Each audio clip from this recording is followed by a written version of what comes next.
أعوذ بالله من الشيطان الرجيم. بسم الله الرحمن الرحيم. ألم نشرح لك صدرك ووضعنا عنك وزرك الذي أنقض ظهرك ورفعنا لك ذكرك فإن مع العسر يسرا إن مع العسر يسرا فإذا فرغت فانصب وإلى ربك فارغب. صدق اللہ.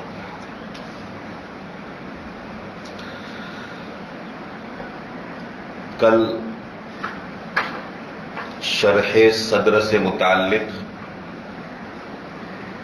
اچھی خاصی گفتگو آپ سن چکے ہیں کہ شرح صدر کا ایک ظاہری مطلب تھا اور ایک اس کا باطینی مطلب ہے. کل گزشتہ جو پوری تفصیل آپ حضرات کے سامنے آ گئی وہ شرح صدر سے متعلق ظاہری گفتگو تھی. میں نے مختصراً اتنا کہ میں نے یہ بات آپ حضرات کے سامنے بیان کر دی کہ اللہ رب العزت نے اپنی حکمت کے تقاضے پر نبی اکرم صلی اللہ علیہ وسلم کے مبارک سینے کو 4 مرتبہ چاک کیا. تفصیل کل گزشتہ ہو چکی. صرف یاد دہانی کے طور پر اتنا کہ پہلی مرتبہ جب آپ علیہ الصلوۃ والسلام 4 سال کے تھے، دوسری مرتبہ جب آپ علیہ الصلوۃ والسلام کو نبوت ملنے کا وقت قریب ہوا جبکہ آپ کی عمر شریف 40 سال کی تھی،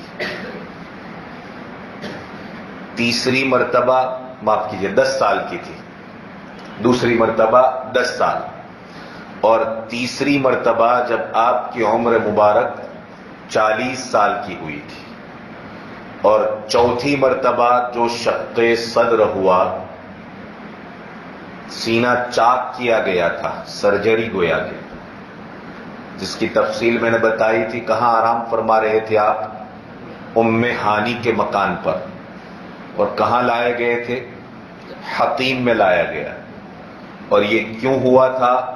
اس لیے کہ آگے کا زبردست سفر جس کو سفر معراج کہا جاتا ہے، یہ چوتھی مرتبہ آپ علیہ الصلوۃ والسلام کا شرح صدر شق صدر ہوا تھا. 4 مرتبہ سینہ چاک کیا گیا. لیکن یہاں اس مقام پر الم نشرح لک صدرک، اے نبی کیا ہم نے آپ کے لیے آپ کا سینہ کھول نہیں دیا؟ شرح صدر کا ایک معنی ہوتا ہے سینہ کھول دینا، ایک معنی ہوتا ہے سینے کو وسیع اور کشادہ بنا دینا.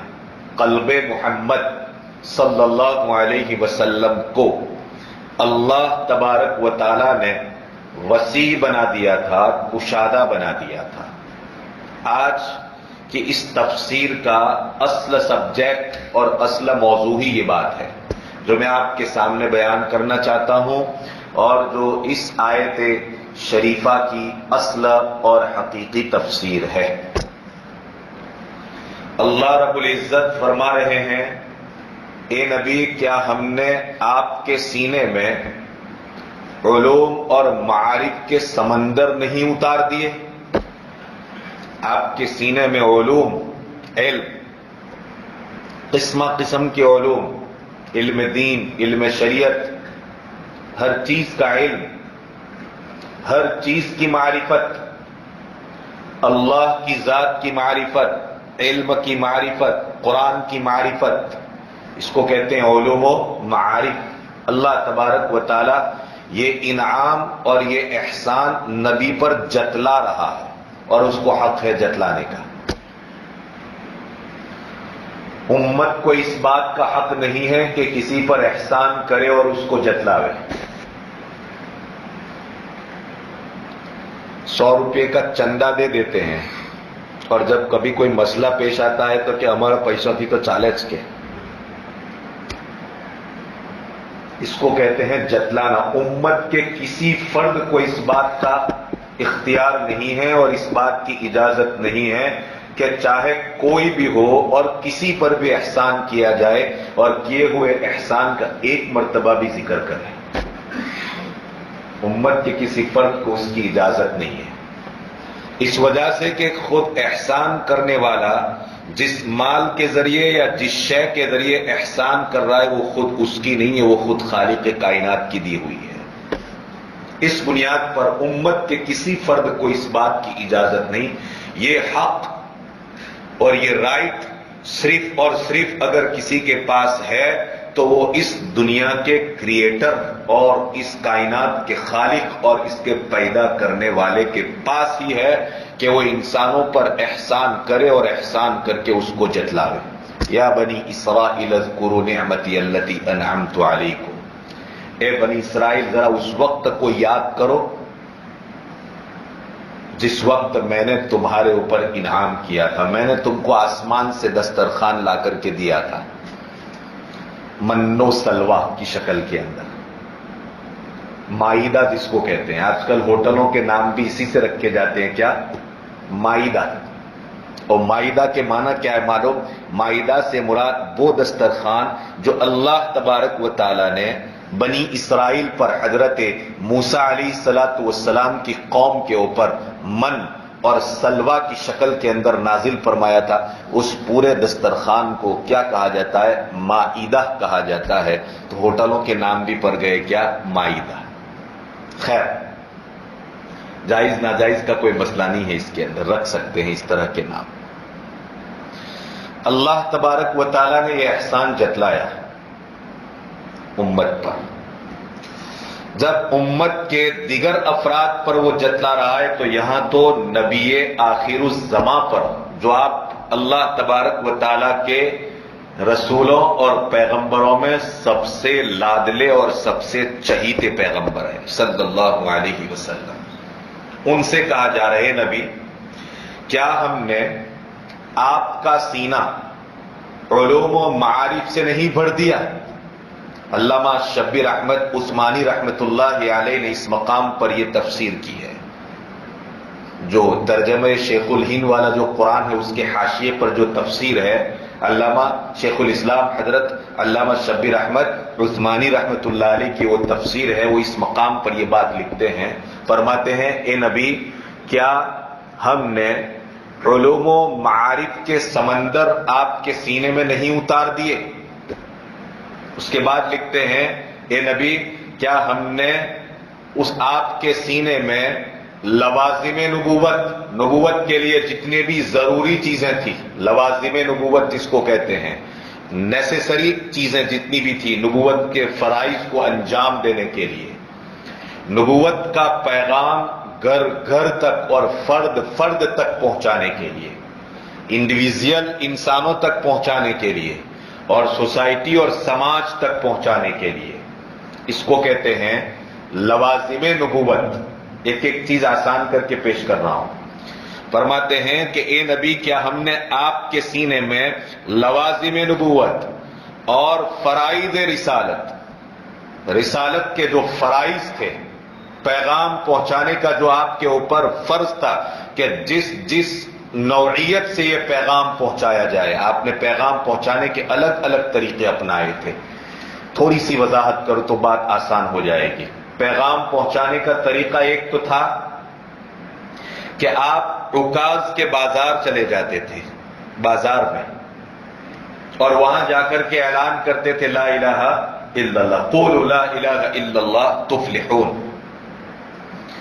آپ پہاڑ کی بلندی کے اوپر چڑھ جاتے تھے اور وہاں جا کر کے آپ پیغام پہنچاتے تھے، فرائض رسالت الگ الگ طریقے سے بتاتے ہیں کہ اے نبی، اب ذرا دھیان سے سنیے، اے نبی کیا ہم نے آپ کے سینے میں لوازم نبوت اور فرائض رسالت کو ادا کرنے اور اس کی ادائیگی میں آنے والی تکلیفوں کو برداشت کرنے کی آپ کے سینے میں صلاحیت پیدا نہیں کی؟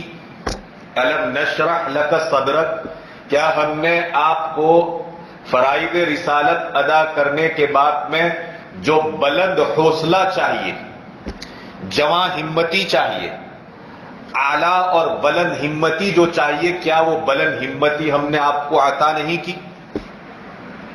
ظاہر سی بات ہے کہ نبی سے بہت بڑا کام لینا تھا، انقلابی کام. کل میں نے جو آپ کو بتایا تھا، انقلابی. صرف کہ کوئی ایک فرد کی تبدیلی کا کام نہیں، بلکہ عالم کی تبدیلی کا کام نبی سے لینا تھا. ایک یونیورسل چینجنگ کا کام نبی اکرم صلی اللہ علیہ وسلم سے لینا تھا. معمولی سا کام نہیں تھا. ہم بھی دنیا میں ریفارمنگ کا کام کرتے ہیں، دنیا کی اصلاح کا کام کرتے ہیں، تو اصلاح اور سدھار الگ چیز ہے اور کرانتی الگ چیز ہے. دو چیزیں ہیں. 12ویں کے ایگزام میں اس وقت یہ سوال پوچھا گیا تھا کہ سدھارنا اور کرانتی، ان دونوں میں کوئی فرق ہے؟ بات سمجھ میں آ رہی ہے؟ تو میں کہنا چاہتا ہوں اصلاح کا کام ابھی ہو رہا ہے، اور نبی سے صرف اصلاح کا کام نہیں لیا گیا، نبی سے انقلاب کا کام لیا گیا. انقلاب کہتے ہیں کوئی ایسی چیز کہ جو موجودہ حالات ہوتے ہیں اور موجودہ جو شکلیں ہوتی ہے ان تمام شکلوں کو بالکل بدل دیا جائے اور اس کی جگہ پر نئی چیزیں لے آئی جائے. 313 بت تھے، لات اور عزا کی پرستش ہو رہی تھی، وہاں انسانیت کے حقوق کو پامال کیا جا رہا تھا، انسانیت کو بے آبرو کیا جا رہا تھا، انسانیت سے جینے کا حق چھین لیا گیا تھا، انسانیت سرے بازار شرمسار ہو رہی تھی، اور انسانیت کو انسانی سبق کیا چیز ہے اور انسانیت کیا چیز ہے یہ کچھ بھی معلوم نہیں تھا.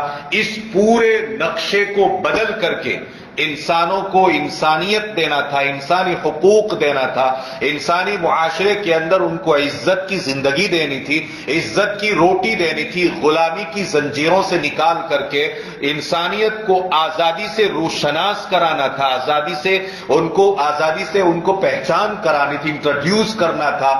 یہ پوری چینجنگ نبی پاک علیہ الصلوۃ والسلام سے کرانی تھی. اس کو کہتے ہیں جناب کیا بولو، انقلاب جس کو کہا جاتا ہے، کرانتی جس کو کہا جاتا ہے، جس کو میں کہتا ہوں ریفارمنگ تو ہے ہی ہے، لیکن اس سے بھی اوپر کا یہ ورڈ ہے، اس سے بھی اوپر کا یہ لفظ ہے. اتنا بڑا کام نبی سے لینا تھا تو اللہ تبارک و تعالیٰ نے فرمایا الم نشرح لک صدرک. کام جتنا بڑا ہوتا ہے نا، اسی کے مطابق انسان کا حوصلہ بھی بلند ہونا چاہیے. جتنا کام بلند لے کر کے انسان اٹھتا ہے، جتنا اونچا کام لے کر کے اٹھتا ہے، یاد رکھو جو بلند کام لے کر کے اٹھتے ہیں اور حوصلہ اتنا بلند نہیں رکھتے ہیں، زندگی میں وہ کبھی کامیاب نہیں ہو سکتے ہیں. جو تحریکیں اور جتنی بھی موومنٹ اور جتنی بھی چرور ناکام ہوئی ہیں، آپ اس کا ابیاس کیجئے، اس کی اسٹڈی کیجئے کہ ان تحریکات کے ناکام ہو جانے کی وجہ کیا ہے، کیوں ناکام ہو رہی ہے. اب بھی بہت ساری تحریکیں، چاہے وہ سیاسی اور پولیٹیکل پلیٹ فارم پر اٹھ رہی ہوں، یا وہ پھر سوسائٹی کے ریفارمنگ کے لیے اٹھ رہی ہو، اصلاح معاشرہ اور سماج سدھار کے پلیٹ فارم سے اٹھ رہی ہو، یا وہ اکنامک اور اقتصادیت اور آرتھک سنکٹ سے ملک کو یا معاشرے کو نکالنے کے لیے چلنے والی تحریکیں ہوں. بڑی بلند تحریکیں یہ ہے، بہت اونچی تحریکیں کہی جاتی ہے، مگر وہ فیل کیوں ہو گئی، وہ ناکام کیوں ہوئی؟ اس کی وجہ یہ ہے کہ اس تحریک کو لے کر چلنے والوں کے پاس اتنے بلند حوصلے نہیں تھے جتنے بلند حوصلے ان مومنٹ کو کامیاب بنانے کے لیے چاہیے. آپ دیکھیں، اسٹڈی کریں. میں آپ کو ایک دم بہت سارے سبجیکٹ میں نے دے دیا آپ کو، غور کریں اس کے اوپر کیوں ناکام ہوئی. ایک چھوٹے سے دیہات کے اندر بھی کوئی تحریک اٹھتی ہے لیکن وہ کبھی ناکام ہو جاتی. اس کی وجہ یہ ہے کہ اس تحریک کو اوپر اٹھانے کے لیے، اس مومنٹ کو آگے لے کر کے چلنے کے لیے اور اس کے نتائج، بہترین نتائج کو لانے کے لیے جتنا عظیم حوصلہ چاہیے، جتنی بلند ہمتی چاہیے، جتنا انسان کا مینوئل پاور جتنا اسٹرانگ ہونا چاہیے، مورلٹی کے اعتبار سے انسان جتنا اسٹرانگ اور مضبوط ہونا چاہیے، نیتکتا کے اعتبار سے وہ اتنا شکتیشالی ہونا چاہیے، یہ چیزیں اس کے اندر نہیں پائی گئی تو وہ تحریک ناکام ہوئی۔ مگر چونکہ یہ مشن نبوت تھا، جہاں ناکامی کا کوئی سوال ہی پیدا نہیں ہوتا ہے، یہ اللہ تبارک و تعالیٰ کی طرف سے ایک منظور کردہ، اللہ تبارک و تعالیٰ کی طرف سے جس کا ریزگنیشن تھا، جس کو منظوری دی گئی تھی، یہ ایک ایسا مشن تھا جس مشن کو کامیاب بنانا تھا، تو اللہ تبارک و تعالیٰ نے اتنے عظیم، اتنے یونیورسل اور اتنے بڑے مشن کو کامیاب بنانے کے لیے نبی کو اتنا بلند حوصلہ عطا فرمایا، اتنا بلند حوصلہ عطا فرمایا کہ اگر اتنا حوصلہ نہ ملے تو پھر اتنا بڑا مشن کبھی کامیاب نہیں ہو سکتا ہے۔ اس کو کہتے ہیں شرح صدر۔ کل بتایا تھا نا میں نے، سینے کا کھول دینا۔ کل میں نے تینوں زبانوں کے اندر اس بات کو سمجھایا تھا، 24 گھنٹے بھی ابھی شاید پورے نہیں ہوئے ہیں۔ شرح صدر، سینے کو کھول دینا، سینے کو وسیع بنا دینا، کشادہ کر دینا۔ اور آج آپ کی ڈکشنری میں ایک نیا لفظ شرح صدر کا مفہوم کیا نکلا؟ کسی کو بلند حوصلہ عطا کرنا، حوصلہ بلند، مضبوط حوصلہ چاہیے کسی انسان کے۔ اللہ تبارک و تعالیٰ نے اس مفہوم کو ایک اور جگہ پر بیان فرمایا، افمن شرح اللہ صدرہ للاسلام فہو علی نور من ربہ، کیا بھلا وہ انسان کہ جس کو اللہ تبارک و تعالیٰ نے، جس کے سینے کو اللہ تبارک و تعالیٰ نے اسلام کی دولت کے لیے کھول دیا ہو، جس کے سینے کو یہ حوصلہ عطا کیا ہو کہ وہ اسلام کو قبول کر لے، فَهُوَ عَلَى نُورٍ مِّن رَبِّهِ، وہ انسان اپنے پروردگار کی طرف سے عطا کردہ روشنی پر ہے، وہ انسان کہ جس کو اللہ تبارک و تعالیٰ نے ایسا سینہ نہیں عطا فرمایا، جس کے سینے کے اندر بجائے اسلام کے کفر اور شرک بڑا پڑا ہے، کیا یہ دونوں برابر ہو سکتے ہیں؟ بلند حوصلہ والا انسان اور پست حوصلہ والا انسان، کیا یہ دونوں برابر ہو سکتے ہیں؟ کبھی برابر نہیں ہو سکتے ہیں۔ یہاں پر کوئی کمپیریزن نہیں ہو سکتا ہے، کوئی سملریٹی نہیں پائی جا سکتی ہے ان دونوں کے درمیان میں۔ اس لیے ایک جانب میں نبی کا حوصلہ ہے، دوسری جانب میں کفر و شرک ہے۔ یہ پست حوصلہ کے لوگ ہیں، یہ بلند حوصلہ والے ہیں۔ اس سے سمجھ میں آتا ہے کہ ایمان اور اسلام والا کبھی بھی پست حوصلہ والا نہیں ہو سکتا ہے، اس کا حوصلہ بہت بلند ہوتا ہے۔ اسلام، قرآن یہ بات کہتا ہے۔ ایک اور مقام پر اللہ تبارک و تعالیٰ نے سورہ انعام میں یہ بات بیان فرمائی کہ فَمَن يُرِدِ اللَّهُ أَن يَهْدِيَهُ يَشْرَحْ صَدْرَهُ لِلْإِسْلَامِ، فَمَن يُرِدِ اللَّهُ أَن يَهْدِيَهُ يَشْرَحْ صَدْرَهُ لِلْإِسْلَامِ۔ یاد رکھو، اللہ تبارک و تعالیٰ جس کو ہدایت کی دولت سے مالا مال کرنا چاہتا ہے، اسی کو اسلام کا بلند حوصلہ عطا فرماتے ہیں، اسی کو حوصلہ ملتا ہے۔ اللہ جس سے ارادہ فرماتے ہیں، اللہ چاہتے ہیں تو بلند حوصلہ عطا فرماتے ہیں۔ ظاہر سی بات ہے، نبی سے بڑھ کر محبوبیت اللہ کے یہاں کوئی پایا ہے کہ پا سکے گا؟ اپنے محبوب کو وہ کتنا بلند حوصلہ عطا کرے گا۔ وَمَن يُرِدْ أَن يُضِلَّهُ، اور اللہ تبارک و تعالیٰ کسی کو گمراہ کرنا چاہتے ہیں تو سب سے پہلے کیا ملتا ہے پتہ ہے؟ یجعل صدرہ ضیقا حرجا، تو اللہ تبارک و تعالیٰ اس کے سینے کو ایک دم تنگ بنا دیتے ہیں، اس کے سینے میں کشادگی نہیں ہوتی ہے۔ میں سمجھاتا ہوں کہ پھر اس کا حوصلہ بلند کبھی نہیں ہوتا ہے، اس کو پست حوصلہ بنا دیتے ہیں، پست ہمت بنا دیتے ہیں، اس کے اندر ہمت ہی نہیں ہوتی ہے۔ اللہ تبارک و تعالیٰ نے اس مقام پر نبی سے فرمایا، الم نشرح لک صدرک، اے نبی کیا ہم نے آپ کا سینہ نہیں کھول دیا؟ حضرت موسیٰ علیہ السلام نے اللہ تبارک و تعالیٰ سے یوں مانگا تھا، رب اشرح لی صدری۔ حضرت موسیٰ علیہ السلام کیا کہہ رہے ہیں؟ اے میرے پروردگار، میرے سینے کو کھول دیجئے۔ دوسرے لفظوں میں، اے میرے پروردگار مجھ کو بلند حوصلہ عطا کر، رب اشرح لی صدری۔ آپ بھی اس کو مانگا کرے، یہ دعا یاد کر لو، جگہ جگہ پر کام آئے گی۔ رب اشرح لی صدری، رب اشرح لی صدری، بار بار مانگو، آج کے دن مانگیں گے، کل یاد ہو جائے گی انشاءاللہ۔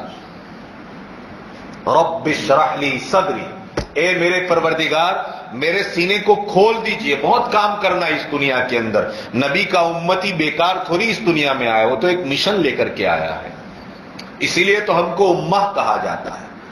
نحن امہ، ہم ایک امت ہے، اور امت کے پاس ایک مشن ہوتا ہے.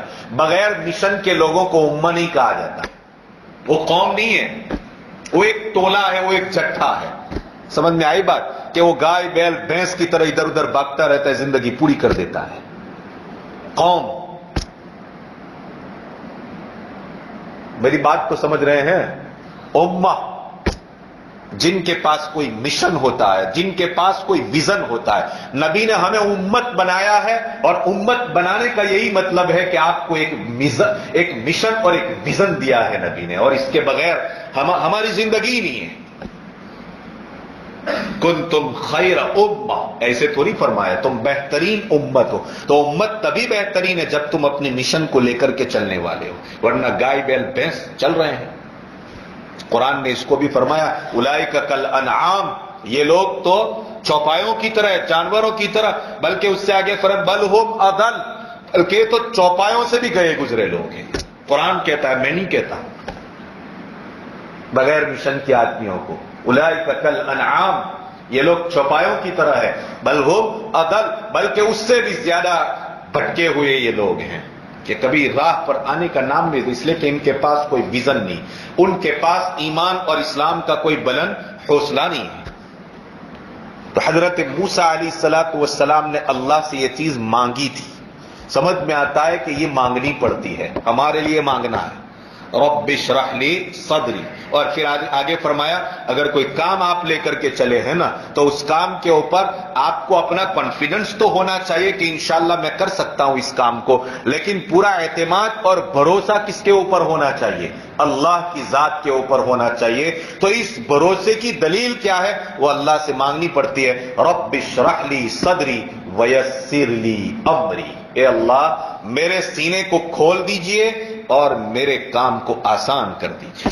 یہ مانگنے کی چیز ہے. یاد رہا، کوئی بھی کام ہو، اچھا کام، نیک کام. اب چوری کے لیے یہ کام، یہ جملے یہ آیت نہیں پڑھیں گے اب جی کہ بھائی اے ٹی ایم کو کس طرح کے توڑیں گے، اس کو کٹر کس طرح ہوگا. رب اشرح لی صدری، اچھے کام کی باتیں ہو رہی ہے جناب، لیکن مشن کا اور ویژن کا جو کام ہوا کرتا ہے، چوری ڈکیٹی، یا کس طرح سے مال کو ہڑپ کریں، ہے کہ نہیں، کس طرح سے زیادہ اپنے آپ کو معاشرے کے اندر غلط طریقے سے انٹروڈیوس کرے، لوگوں میں اپنا پریچے نہیں. اس کے لیے رب اشرح لی نہیں ہے جناب، اچھے کاموں کے لیے، بہترین تجارت کے لیے.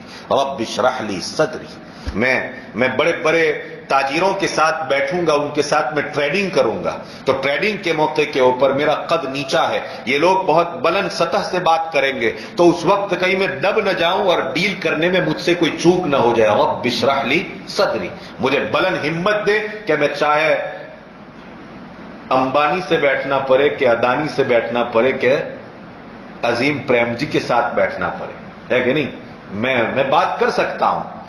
اس لیے مجھے اللہ تم مجھے بلند حوصلہ عطا فرمائے. تو میں نے آپ تاجروں کی مثال دے کر کے سمجھایا. حقیقت تو یہ ہے کہ مشن اسلام کے لیے مجھے چاہے نمو اینڈ کمپنی کے ساتھ بیٹھ کر کے بات کرنا پڑے. بات تو سمجھ گئے نا آپ لوگ، میں نے شارٹ میں بات کہہ دی ہے جی. نمو اینڈ کمپنی سے بھی کیوں بات نہ کرنی پڑے؟ مشن اسلام کے اوپر، دعوت کے اوپر، توحید کے اوپر، رسول اکرم صلی اللہ علیہ وسلم کی یونیورسل رسالت کے اوپر، آپ علیہ الصلوۃ والسلام کے لائی ہوئی پرفیکٹ شریعت کے اوپر، اسلام کے لیٹسٹ اور سب سے پرفیکٹ ایڈیشن کے اوپر مجھے بات کرنی ہو تو میں کر سکتا ہوں. ذرہ برابر بھی میں ان سنتوں سے دب کر کے بات نہ کروں. اس کے لیے رب اشرح لی صدری. آپ کہیں گے کہ اس کو آتھینٹک کیجئے، میں آپ کو بہت ہی مضبوط حوالے کے ساتھ یہ بات کروں. حضرت موسیٰ علیہ السلام نے اللہ رب العزت سے یہ دعا کیوں کی تھی؟ اس بنیاد کے اوپر کی تھی کہ حضرت موسیٰ علیہ السلام کا واسطہ وقت کے ظالموں، جباروں اور فرعون کے ساتھ پڑا تھا. اللہ کی طرف سے پیغام ملا تھا، اذهب الى فرعون انه طغى. ابھی اس مسجد سے یہ پیغام دیا جائے کہ اذهب الى بش، سمجھ میں آ رہی ہے بات، کہ جاؤ فلاں کے پاس انہو طغا، یہ بڑا سرکش بنا ہوا ہے، اس نے اسلام اور خدائی کے خلاف بغاوت کر رکھی ہے، تو پاؤں پیچھے ہٹیں گے کہ نہیں ہٹیں گے کہ بھائی کیا کیا جائے گا، پتہ نہیں ہمارے ساتھ کیا سلوک کیا جائے گا۔ حضرت موسیٰ علیہ السلام نے گویا فرمایا، اپنی زبان حال سے گویا یوں کہا، باری تعالیٰ تیرے ایک ایک حکم کے اوپر مر مٹنے کے لیے تیار ہوں، مگر اس ظالم اور جابر کے ساتھ بات کرنے کے لیے حوصلہ بلند چاہیے، کہیں ایسا نہ ہو کہ میں اپنی دعوت کا فریضہ انجام دینے کے بعد میں اس کی طاقت کی بنیاد پر اپنے دل کے اندر کوئی تنگی محسوس کروں۔ اس لیے فرمایا رب اشرح لی صدری، اے اللہ میرے سینے کو اس کام کے لیے کھول دیجیے۔ حضرت موسیٰ علیہ السلام کو مانگنا پڑا، لیکن کائنات کے اس دلارے کو مانگنا نہیں پڑا۔ اللہ کہتا ہے آپ میرے محبوب ہیں، میں خود آپ کو عطا کر رہا ہوں۔ الم نشرح لک صدرک۔ کچھ سمجھ میں آئی بات؟ وقت کے نبی موسیٰ علیہ السلام کو تو عظیم حوصلے کے لیے دعا کرنی پڑی، لیکن یہاں تو اللہ خود خالق کائنات نبی سے یہ بات کہہ رہا ہے، الم نشرح لک صدرک۔ آپ نے نہیں مانگا، لیکن آپ سے یہ بات کہی جا رہی ہے مانگے بغیر الم نشرح لک صدرک، اے نبی کیا ہم نے آپ کے سینے کو کھول نہیں دیا؟ بات تو سمجھ میں آ رہی ہے؟ الم نشرح لک صدرک۔ بڑی عجیب یہاں پر مفسرین نے الگ الگ تفسیریں کی ہے، لیکن جو تفسیریں ہضم کر سکتے ہیں آپ، میں وہی آپ کے سامنے اس وقت پیش کر رہا ہوں، جو آپ کے دماغ اور آپ کے ذہن، آپ کے انٹلیکچوئل لیول کے بالکل برابر ہیں، اسی سے بات کرنا چاہتا ہوں۔ الم نشرح لک صدرک، کیا ہم نے آپ کے سینے کو کھول نہیں دیا؟ اللہ تبارک و تعالیٰ نے کیسا عظیم سینہ کھول دیا تھا آپ علیہ السلام کا۔ وقت کے ظالموں اور جابروں سے، آپ کے زمانے کے فرعونوں سے آپ کو سابقہ پڑا، اور آپ نے دو ٹوک انداز میں ان کے سامنے بات کی۔ یہ شرح صدر کا نتیجہ تھا جو اللہ تبارک و تعالیٰ نے آپ کو عطا فرمایا تھا۔ دو ٹوک بات کرتے تھے آپ، کبھی نہیں ڈرتے تھے آپ علیہ السلام اس باب میں۔ الم نشرح لک صدرک، اے نبی کیا ہم نے آپ، ایک اور تفسیر، اے نبی کیا ہم نے آپ کے سینے کو ہدایت اسلام کے لیے کھول نہیں دیا؟ کیا ہم نے آپ کے سینے کو دعوت ایمان کے لیے کھول نہیں دیا؟ کیا ہم نے آپ کے سینے کو فرائض نبوت ادا کرنے کے لیے نہیں کھولا؟ کیا فرائض نبوت ادا کرنے کے لیے ہم نے آپ کو بلند حوصلہ عطا نہیں فرمایا؟ الم نشرح لک صدرک۔ اور بھی بہت کچھ ہے، میں آگے بڑھتا ہوں۔ ووضعنا عنک وزرک، اور کیا ہم نے آپ سے آپ کا وہ بوجھ اتار نہیں دیا جس بوجھ نے انقض ظہرک، آپ کی کمر کو توڑ کر رکھ دیا تھا؟ کیا ہم نے آپ سے اس بوجھ کو اتار نہیں دیا جس بوجھ نے آپ کی کمر کو توڑ کر رکھ دیا تھا؟ قرآن بات کر رہا ہے یہ۔ اب ذرا مفسرین سے پوچھیں کہ کون سا بوجھ تھا وہ؟ الگ الگ تفسیریں اس سلسلے میں ہمارے حضرات مفسرین نے اس کی کومنٹری میں بیان فرمائی ہے۔ میں دو تفسیریں آپ کے گوش گزار کرنا چاہتا ہوں۔ وَوَضَعْنَا عَنْكَ وِزْرَكَ، وزر بوجھ کو کہا جاتا ہے، ایسا بوجھ، میں سمجھاؤں اس کا ڈکشنری کا لفظ تھوڑا سا کھول کر سمجھانا چاہتا ہوں۔ جب کوئی جانور ہوتا ہے سواری کا یا بوجھ لادنے کا، جب اس کے اوپر وہ بوجھ لادا جاتا ہے، وہ وزن اس کے اوپر جب رکھا جاتا ہے، تو اس جانور میں سے یا اس سواری میں سے ایک خاص قسم کی چین چوں کی آواز آتی ہے نا۔ جب گاڑی میں بھی کوئی چیز رکھتے ہیں اور بھاری بھرکم چیز رکھتے ہیں تو وزن کی وجہ سے اس میں سے ایک آواز پیدا ہوتی ہے۔ عربی زبان میں اس کو وزر کہا جاتا ہے۔ آواز سنتے پتا چل جاتا ہے کہ اب اس کی کمر ٹوٹ رہی ہے۔ گھوڑے پر یا گدھے پر جب سواری ہوتی ہے، دو آدمی بیٹھے، تین آدمی بیٹھے، اب اس کے اوپر پتہ نہیں پورا ایک جھنڈ لگا کر کے رکھ دیا جائے تو وہ بھی تھوڑا دبتا ہے۔ بات کو سمجھ رہے ہیں؟ تو ایک خاص قسم کی آواز اس سامان میں سے بھی پیدا ہوتی ہے، اس جانور میں سے بھی، اس سواری میں سے بھی پیدا ہوتی ہے۔ اس کو عربی زبان میں وزر کہا جاتا ہے۔ اب اسی سے میں سمجھاتا ہوں کہ اللہ تبارک و تعالیٰ نے آپ کے اوپر جو بوجھ رکھا تھا وہ کون سا بوجھ تھا؟ وہ بوجھ تھا دین اسلام کا نفاذ، دین اسلام کو پوری انسانیت کے اوپر لاگو کرنا یہ کوئی آسان کام ہے؟ ایک اصول کو لاگو کرنے کے لیے ابھی آدھے گھنٹے پہلے مولانا اشفاق صاحب کو یہاں کھڑا ہونا پڑا ہے کہ نہیں؟ اس کو نافذ کرنے کے لیے کہ بھائی اب اس طرح سے نیچے کا جو سسٹم ہے وہ اس طرح چلے گا، اس طرح نہیں چلے گا. یہ ایک چھوٹی سی بات تھی.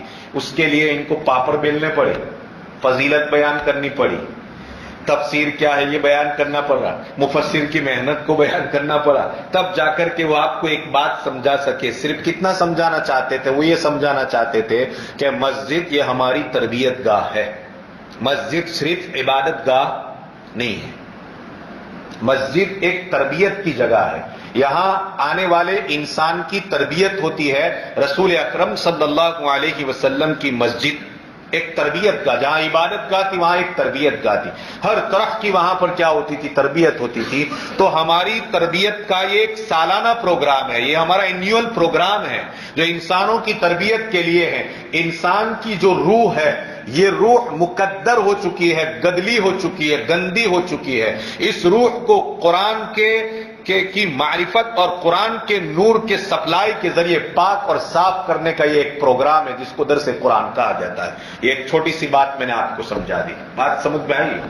سال پر گندگیوں میں رہے، گناہوں میں رہے، معصیت میں رہے اور قرآن سے دور رہے، اپنے ذاتی طور پر تو انسان کو جو ہے اس کا موقع بھی نہیں ملتا اور نہ اتنا ٹیلنٹ ہے کہ اس کا ہم از خود مطالعہ کریں، اسٹڈی کریں. میں 10 سال میں، یہ 10واں سال ہے میرا اس جگہ کے اوپر.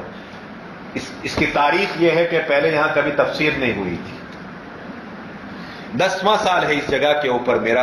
10 سال میں ایک بندہ میں پیدا کر سکا ہوں کہ جس کے اندر، یعنی اللہ کے فضل سے میری کوشش کا ایک نتیجہ میں نے دیکھا صرف 10 سال میں، جو میں آج تحدیث بالنعمت کے طور پر وَأَمَّا بِنِعْمَتِ رَبِّكَ فَحَدِّثْ، اپنے پروردگار کی نعمتوں کا اظہار کرو. کل کی آیت آئی تھی نا، ہاں، بس اس کے اظہار کے طور پر کہ 10 سال کی اس محنت کے بعد ایک بندہ ایسا میں نے اپنی آنکھوں سے دیکھا، جن کو نہیں دیکھا میں ان کی بات نہیں کر رہا ہوں، اور جن کو میں نے اپنے کانوں سے سنا، کہ اس کے دل کے اندر یہ داعیہ اور جذبہ پیدا ہوا کہ میرے رب کا سندیش کیا ہے وہ میں جاننا چاہتا ہوں، براہ راست جاننا چاہتا ہوں. میں عربی زبان سے واقف نہیں، ٹھیک سے میں اردو نہیں جانتا ہوں، مجھے گجراتی زبان چاہیے، آپ مجھے قرآن لا کر کے دیجیے. میں کامیاب ہوا اس سلسلے میں سمجھتا ہوں کہ میں کامیاب ہوں اگر ایک بندہ بھی 10 سال کے اندر اس طرح کا ملتا ہے. وہ ایک بندہ ہے، وہ بندہ جو ہے خود کی اصلاح کرے گا، اپنے بال بچوں کی اصلاح کرے گا، اپنے معاشرے کی اصلاح کرے گا. یہ روحانی تربیت کا ایک پروگرام ہے. اس کی اہمیت کو کم نہ سمجھا جائے. بیچ میں یہ بات میں لا رہا ہوں، اس کی اہمیت کو کم نہ سمجھا جائے. اس طرح کے پروگرام کو اپنے لیے غنیمت جانو، ورنہ روح اتنی گندی ہو جائے گی، اتنی گندی ہو جائے گی کہ ایک زمانہ ایسا آئے گا کہ اس کی گندگی کی صفائی کے لیے آپ چاہیں گے لیکن آپ کو اس کا کوئی روحانی پروگرام نہیں ملے گا. وقت ایسا بھی آئے گا، اللہ ہماری اور آپ کی حفاظت فرمائے، لیکن بہت کٹھن مرحلہ ہے. ایک زمانہ تھا اس ملک کے کسی بھی خطے میں جا کر کے جب اذان ہوئی، جب چاہا، جہاں وضو کیا، جہاں کھڑے رہے، نماز ادا کر دی. آج مجھے بتائیے حالت ایک نماز کی میں بات کر رہا ہوں، کیا سوچا تھا 10 سال پہلے کبھی دماغوں میں یہ بات بھی آئی تھی کہ ریلوے اسٹیشن پر نماز پڑھنے کے لیے سوچنا پڑے گا، پارکوں میں نماز پڑھنے کے لیے سوچنا پڑے گا، اسپتالوں میں نماز پڑھنے کے لیے سوچنا پڑے گا، پبلک پلیس پر نماز پڑھنے کے لیے سوچنا پڑے گا؟ آیا تھا کوئی ایسا وقت؟ ہے نا؟ ایک ایک چیز پر آپ جو ہے غور کریں، تدبر کریں، تفکر کریں کہ اس وقت ہمارے پاس یہ ایک نعمت ہے. خدا نہ خواستہ اللہ نہ کرے کہیں ایسا وقت نہ آ جائے کہ ہمیں اس چیز کے لیے جو ہے پرمیشن لینی پڑے. دیکھ رہے ہیں، ہم کو تو نظر آ رہا ہے یہ سب. اس ملک میں وہ کچھ ہونے جا رہا ہے جو انسان تصور بھی نہیں کر سکتا ہے. آج سے 50 سال پہلے والے آدمی کو قبر سے اٹھا کر بتا دیا جائے یہ حال تو وہ کہے گا کہ اس لیے ہم نے آزادی لڑی تھی. یہ ہماری روحانی تربیت کا بہترین پروگرام ہے. رمضان ہے، رمضان کو قرآن سے مناسبت ہے، قرآن کو رمضان سے مناسبت ہے کہ نہیں؟ یہ مقدس مہینہ ہے، اسی مقدس مہینے میں یہ عظیم کتاب نازل ہوئی ہے۔ ظاہر سی بات ہے کہ یہ سینے اس عظیم کتاب کو سمجھنے کے لیے پیش ہو جانے چاہیے، تیار رہنے چاہیے۔ میں نے اس دن یہاں تراویح بھی پڑھی پرسوں، میں نے بھی دیکھا اپنی آنکھوں سے دیکھا کہ کئی جوان جیسے بندے تھے کہ جو نیچے تراویح پڑھ رہے ہیں، اور کچھ بندے وہ تھے جو صحن کے اندر بیٹھے ہوئے اور ادھر تراویح ہو رہے۔ میں نے بار بار پیچھے مڑ کر کے اس بات کو دیکھا، خدا یہ کیا وقت آ چکا ہے، کیا حالات آ چکے ہیں کہ 1 گھنٹے کے لیے انسان اپنے آپ کو صرف نہیں کر سکتا ہے، اپنے آپ کو دے نہیں سکتا ہے۔ یہ میری اور آپ کی روحانی تسکین کے لیے، یہ پیسفل لائف بنانے کے لیے اللہ تبارک و تعالیٰ نے یہ مہینہ اور قرآن کا یہ پروگرام یا تو تراویح کی شکل کے اندر عطا فرمایا، یا تفسیر کی شکل میں عطا فرمایا، یا درس قرآن، لیسن آف قرآن کی شکل کے اندر اللہ تبارک و تعالیٰ نے عطا فرمایا ہے، اور اس سے بھی ہم اپنے آپ کو پیچھے لے جا رہے ہیں۔ الذی کذب وتولی، بہرحال ہم جھٹلانے والے تو نہیں ہیں، لیکن اس پیغام سے ذرا منہ موڑنے کی شکل تو بن رہی ہے۔ اللہ حفاظت فرمائے۔ نعمتیں آتی ہے اللہ کی طرف سے اور چھینی جاتی ہے اللہ کی طرف سے، اور جب چھین لی جاتی ہے تو دوبارہ میسر نہیں ہوتی ہے۔ ایسا نہیں ہے کہ یہ مانگ لیں گے، رزق مل جائے گا، سب کچھ، یہ وہ نعمتیں ہیں کہ جو اللہ تبارک و تعالیٰ نے بن مانگے عطا فرمائی۔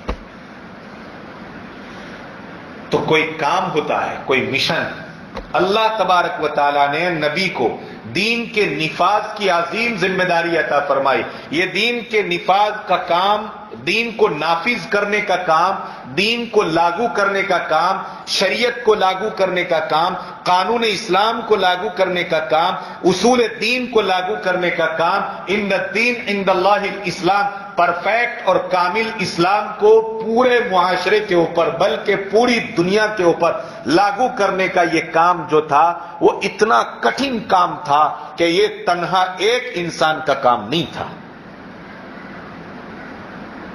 بات تو سمجھ میں آئی؟ پروگرام تھا، یہ قرآن کا یہ پروگرام تھا جو اللہ تبارک و تعالیٰ نے نبی کو عطا فرمایا، اور اللہ تبارک و تعالیٰ نبی کی معرفت اور نبی کے واسطے سے پوری انسانیت کے اوپر قرآن کے اس پروگرام کو نافذ کرنا چاہتا تھا۔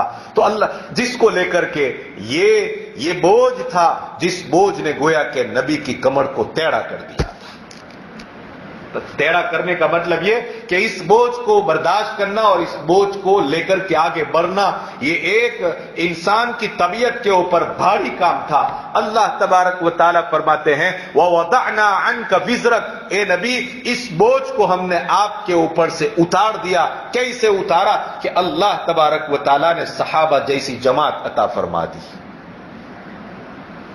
اس قرآن کے پروگرام کو چلانے کے لیے ایک آدمی کا تو کام نہیں تھا، صحابہ جیسی جماعت عطا فرمائی۔ اور سنو، میں آپ کو ایک بات اور بتانا چاہتا ہوں کہ نبوت نے پہلے دن اعلان کیا اپنے نبی ہونے کا، اور دن پیر کا دن تھا۔ سمجھ میں آ رہی ہے بات؟ اور دوسرے ہی دن گویا کہ منگل کے روز نبی پاک علیہ الصلوۃ والسلام نے اپنی 4 افراد کی جماعت کو لے کر کے قرآن کے اس پروگرام کو اپنے اوپر نافذ کرنا شروع کر دیا۔ وہ 4 افراد میں سب سے پہلا فرد کون ہو سکتا ہے؟ بتاؤ چلو۔ ابو بکر صدیق، جن کے بارے میں ہم والضحیٰ میں پوری تفصیل کے ساتھ پڑھ چکے۔ وہ سیرت ابو بکر اور یہ سیرت محمد صلی اللہ علیہ وسلم نشرح ہے کہ نہیں؟ معاف کیجئے، یہ والشمس وضحاہا سیرت ابو بکر، اور یہ والضحیٰ اور علم نشرح سیرت محمد کے اوپر ہے پوری۔ سب سے پہلے فرد تھے وہ ابو بکر صدیق۔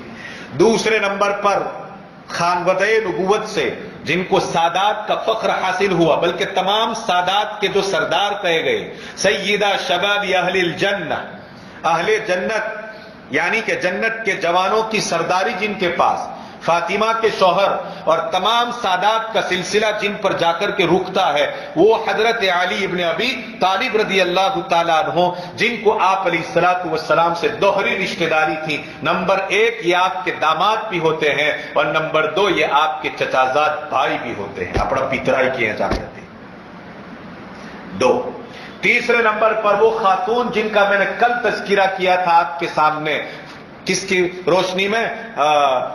الم یجدک یتیم ووجدک ضال ووجدک عائلا فاغنا، اور ہم نے آپ کو تنگدست پایا پھر مالدار کر دیا۔ کون تھی وہ خاتون؟ حضرت خدیجۃ الکبریٰ رضی اللہ تعالی عنہا، جن کو نبی پاک علیہ الصلوۃ والسلام کی پہلی زوجہ ہونے کا شرف حاصل ہے، اور آج کی لینگویج میں اگر کہوں تو فرسٹ لیڈی آف اسلام جن کو کہا جاتا ہے، حضرت خدیجۃ الکبریٰ۔ 3 اور چوتھے نمبر پر آپ علیہ الصلوۃ والسلام کے لپالک، آپ علیہ الصلوۃ والسلام کے متبنہ، نبی رحمت صلی اللہ علیہ وسلم کے دتک لیے ہوئے فرد بیٹے، جن کو زید بن حارثہ رضی اللہ تعالی عنہ کہا جاتا ہے۔ یہ وہ 4 فرد تھے نبی نے لے کر کے، ان چاروں فرد کو لے کر کے ایک ساتھ پہلے ہی نمبر پر با جماعت نماز ادا کی۔ یہیں سے قرآن کے پروگرام کا نفاذ، یہیں سے قرآن کے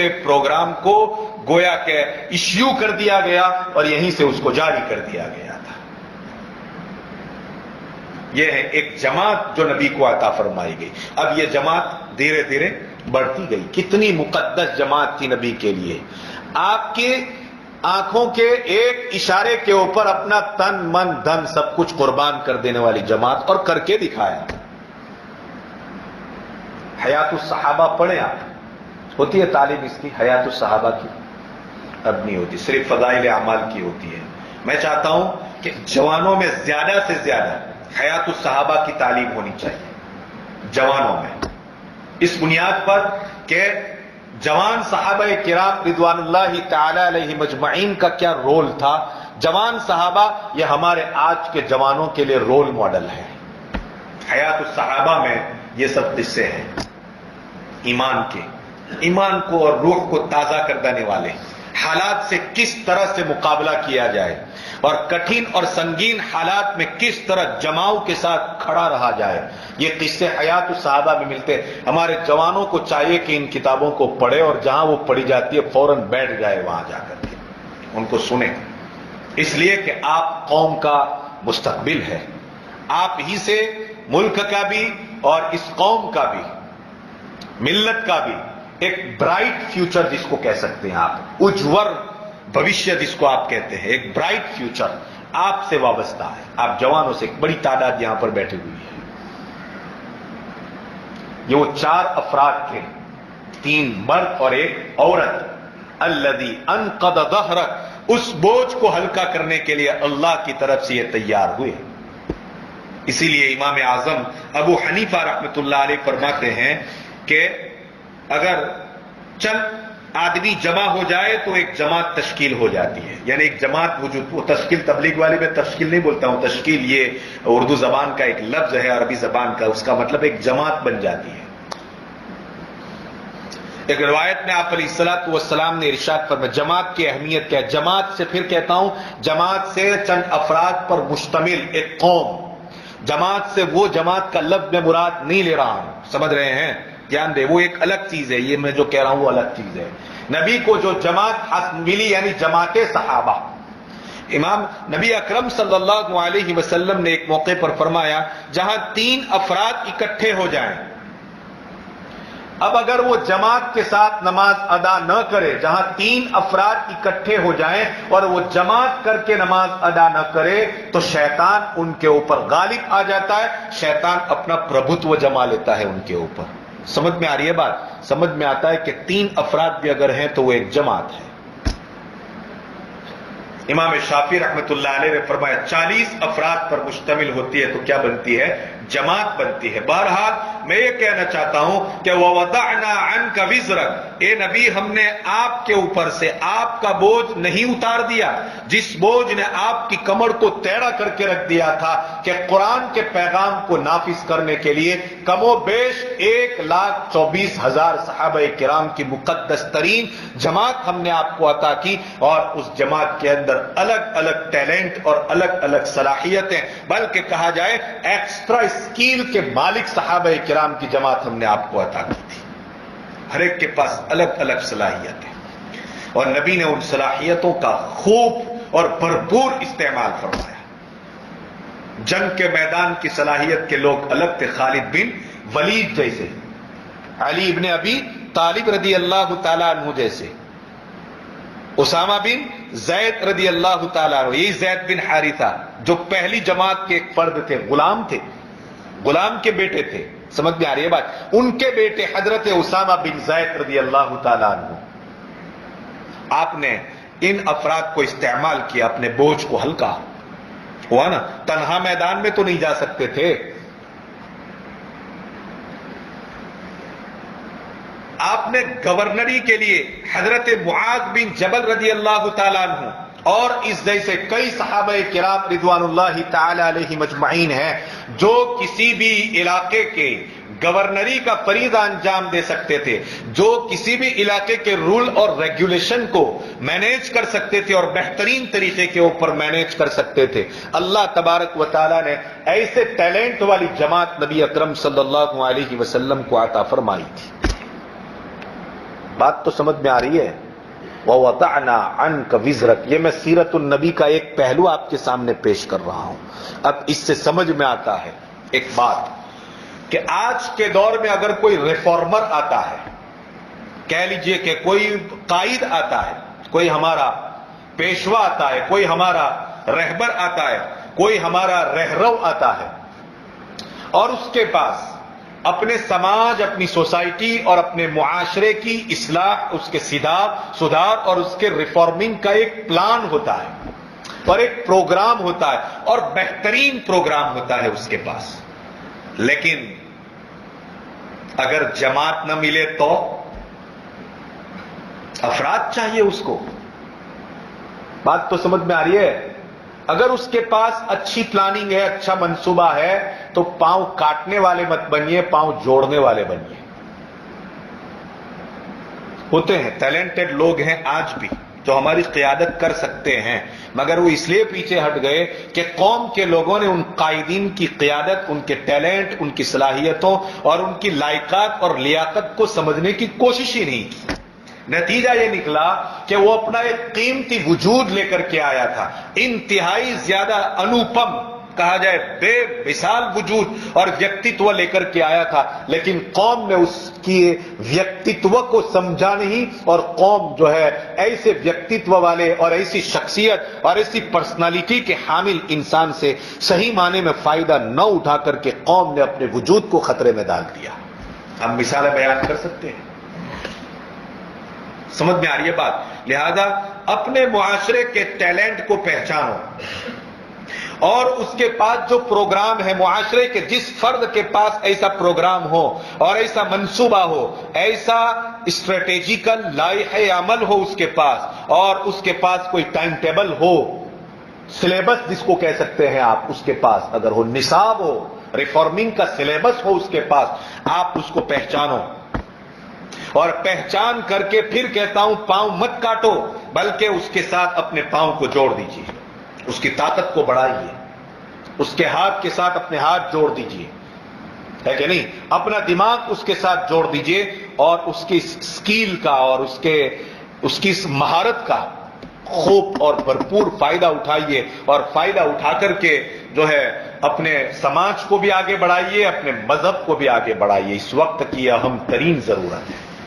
وَوَضَعْنَا عَنْكَ وِزْرَكَ، ایک مفہوم ابھی میں نے تھوڑا سا بیان کیا، انشاءاللہ آئندہ کل دوسری باتوں کو بیان کر لیں گے انشاءاللہ۔ درود شریف پڑھیے۔ اللہم صلی علی سیدنا محمد وعلی آل سیدنا محمد وبارک وسلم۔ کریم پروردگار، تیری رحمت انتظار کر رہی ہے توبہ کرنے والوں کی۔ اے اللہ، ہم اپنے تمام گناہوں سے سچی اور پکی توبہ کرتے ہیں۔ اے رحیم پروردگار، اپنی شان رحیمی سے ہماری توبہ کو قبول فرما لے۔ اللہ، ہم نے بہت گناہ کیے ہیں، اللہ بہت گناہ کیے ہیں، اللہ ہم سے بڑا پاپی کوئی نہیں اور ہم سے بڑا مجرم کوئی نہیں۔ پروردگار، 11 مہینوں کے بعد یہ ایک مہینہ دیا، اور پھر 10 دن کے بعد مزید 10 دن تو نے عطا فرما دیے جو تیرے رحم و کرم کے دن ہیں، اور تیری رحمت تائبین کے لیے انتظار کر رہی ہے۔ پروردگار، ہمیں توبہ کرنے والا بنا دے۔ اے اللہ ہم تیرے دربار میں اپنے ایک ایک گناہ کی توبہ کرتے ہیں، ہماری توبہ کو اپنی شان رحیمی سے قبول فرما لے، ہماری توبہ کو قبول فرما لے، ہم پر رحم فرما اور ہم پر کرم فرما۔ اے اللہ دین کا کام کرنے کے لیے حوصلے چاہیے، اللہ ہمیں بھی بلند حوصلے عطا فرما۔ اے اللہ پست ہمتی سے ہماری حفاظت فرما۔ اے کریم پروردگار ہمیں بھی ایسے افراد مہیا اور میسر اور مقدر فرما کہ جو افراد ہمارے اے اللہ صحیح نہج پر چلنے والے پروگرام میں ہمارا ہاتھ بتا سکے اور اپنا بہترین کردار ادا کر سکے، تاکہ ہم اپنے ملک، اپنے ملت اور اپنی قوم کے لیے کچھ کرنے کا جذبہ رکھتے ہیں تو کچھ کر گزریں۔ اے پروردگار ایسے حوصلے بھی عطا فرما اور ایسی توفیق بھی عطا فرما اور ہماری توفیقات میں اضافہ فرما۔ قرآن کی نسبت پر اے اللہ یہ مجمع یہاں پر بیٹھا ہوا ہے، پروردگار اپنی روحانی غذا کی حصول یابی کے لیے یہاں پر بیٹھا ہے۔ اے اللہ قرآن کے نور سے ہماری روحوں کو اے اللہ منور کر دیجئے، اے اللہ قرآن کے نور سے ہمارے قلب کو روشن کر دیجئے، قرآن کے نور سے اللہ ہمارے سینوں کو کھول دیجئے، ہمیں شرح صدر کی دولت سے مالا مال فرما دیجئے اور ہمارے امور کو آسان فرما دیجئے۔ اے اللہ مجمع کی جو بھی جائز تمنائیں ہیں پوری فرما دیجئے۔ اے کریم پروردگار جو مانگا عطا فرما، مانگنے سے رہ گیا وہ بھی عطا فرما، اپنی شان عطا فرما، جناب نبی کریم صلی اللہ علیہ وسلم کے صدقے میں عطا فرما، انبیاء، اولیاء، شہداء، صدیقین، صالحین تیرے نیک بندے اور ان کے نیک اعمال کے صدقے میں عطا فرما۔ سب سے بڑی چیز اپنا فضل عطا فرما۔ اللہم انا نسألک من خیر ما سألک به نبیک و حبیبک محمد صلی اللہ علیہ وسلم ونعوذ بک من شر ما استعاذک منہ نبیک و حبیبک محمد صلی اللہ علیہ وسلم وانت المستعان وعلیک البلاغ ولا حول ولا قوة الا باللہ العلی العظیم۔ سبحان ربک رب العزة عما يصفون وسلام على المرسلين والحمد لله رب العالمين برحمتك يا ارحم الراحمين۔ السلام علیکم۔ یہ چند درود شریف کی کتابیں حافظ صاحب یہ تقسیم کر دو اور پڑھو اس کو، درود شریف کو زیادہ سے زیادہ، جن کے حصے میں آتے ان سب کو دے دو۔ ہو سکتا ہے بھائی اس کو غلط ثابت کر